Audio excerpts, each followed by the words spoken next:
तुकाराम महाराजांची दोन परस्पर विरोधी विधान आहेत की तातडी करा आणि तातडी करू नका. मग समन्वय कसा लावायचा?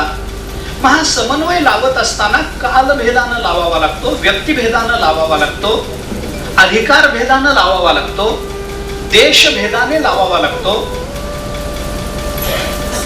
समन्वय करताना बाकीच्या गोष्टीचा विचार करावा लागतो. मग परमार्थामध्ये तातडी करा आणि परमार्थामध्ये तातडी करू नका याचा अर्थ असा आहे, समन्वय करताना असा अर्थ आहे की परमार्थात येईपर्यंत तातडी करा, परमार्थात आला की मग तातडी गडबड करू नका.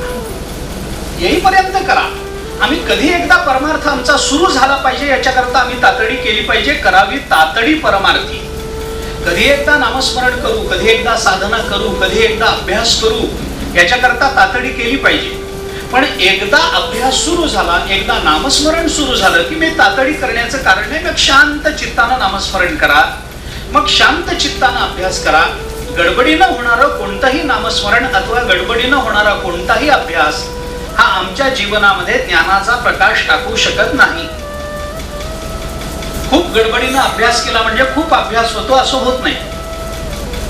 महाभारताचं एक वचन आहे, अशुश्रूषा त्वरा श्लाघा विद्यायाः शत्रवस्त्रयाः असं महाभारतात एक वचन आहे. त्वरा म्हणजे गडबड, गडबडीनं केलेला अभ्यास हा अभ्यासाचा शत्रू असतो असं म्हटलंय महाभारतात.